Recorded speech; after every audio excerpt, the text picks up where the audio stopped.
Walgaon police स्टेशनच्या हद्दीमध्ये गोपाल श्रीधरराव अरबट हे राहणारे दर्यापूरचे आहेत, शिवसेना जिल्हाध्यक्ष आहेत.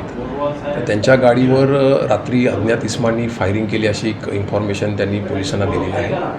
त्याच्यावरून आता गुन्हा दाखल झालेला आहे आणि या घटनेचा संपूर्ण तपास अमरावती शहर पोलीसचे सर्व ब्रँचेस आणि वलगाव पोलीस स्टेशन सध्या करत आहे. तर ह्यामध्ये त्यांनी काही माहिती दिलेली आहे. त्यांच्या अंतर्गत वादावरून हा प्रकार झाला असावा असा त्यांनी संशय व्यक्त केलेला आहे. त्यामध्ये सखोल तपास सध्या पोलीस करत आहे. कोण संशयित? त्यांचे जे पदाधिकारी आहे त्या पदाधिकाऱ्यांशी त्यांचा वैयक्तिक काही वाद आहे असा त्यांनी संशय व्यक्त केलेला आहे. तर त्यानुसार आता तपास पोलीस करत आहेत. जर तुम्ही अजूनही यूट्यूब चॅनलला सबस्क्राईब केलं नसेल तर ते लगेच सबस्क्राईब करा